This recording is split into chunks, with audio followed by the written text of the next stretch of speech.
joven de la localidad de Río Segundo, Pilar, que estudió en la Universidad Nacional de Córdoba, en la Escuela de Historia de la Facultad de Filosofía y Humanidades de la UNC. Empezó a dar clases y en el marco de la pandemia empezó a grabar podcasts que se han convertido en furor, podcast de historia. Vamos a saludarlo a Lucas Bota. ¿Cómo estás, Lucas? Buen día. Hola, buen día, Lucas. Buenos días, chicos. ¿Cómo están? Muchísimas gracias por el espacio y por ayudar también a divulgar un poquito la historia de esta manera, ¿no?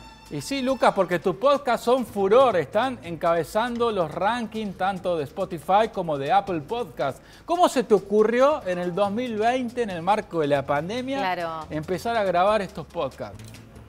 Bueno, tenía que tratar de llegar de alguna forma el contenido histórico a mis estudiantes, digamos, ¿no? Entonces, sin saber mucho del tema, la verdad, sin conocer por dónde venía la cuestión del podcast, investigué un poquito, contaba con algunas herramientas acá en casa y bueno, subí un episodio para trabajar con 30 estudiantes y a la semana tenía 5.000 reproducciones, ¿no? Entonces dije, bueno, se ve que hay ganas de consumir historia, y no solamente en Argentina, porque en esos momentos la mayoría de escuchas eran en España, por ejemplo. Así que bueno, decidí ya diagramar una especie de temporadas, de lo macro a lo micro, de historia mundial hasta historia argentina.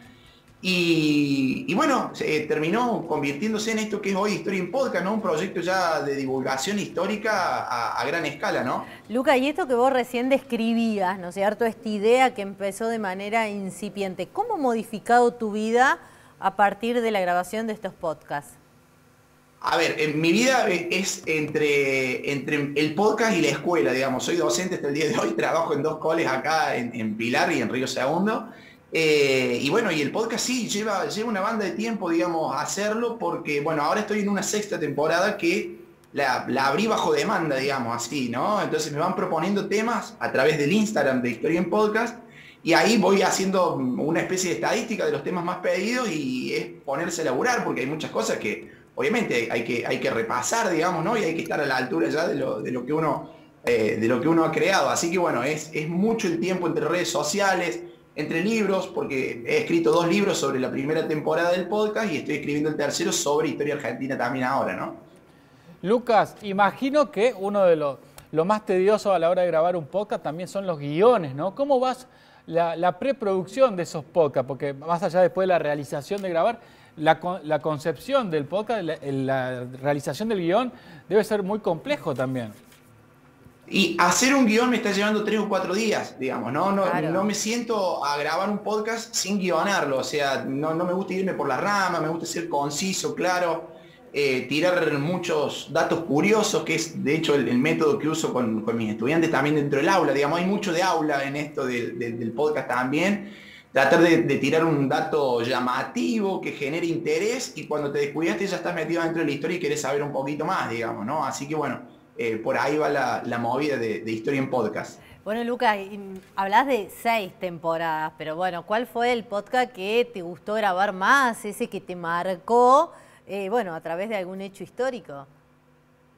El que me gustó más, a ver, la temporada 3 de Historia Argentina fue todo un desafío porque viste que, bueno, hay temas que son como tabú en la historia argentina, hay temas que son para agarrar con pinzas, que merecen mucho análisis de fuentes, y fue una temporada que se me hizo media extensa y también que me llevó a profundizar en mucha cuestión material empírica, digamos, en muchas fuentes, así que fue todo un desafío. Y ahora esta 6ª temporada, que, a ver, me llega el mensaje por ejemplo diciendo, che, pero no hablaste de los vikingos, no hablaste de los templarios, no hablaste de el genocidio armenio, que fue uno de los últimos episodios que subí.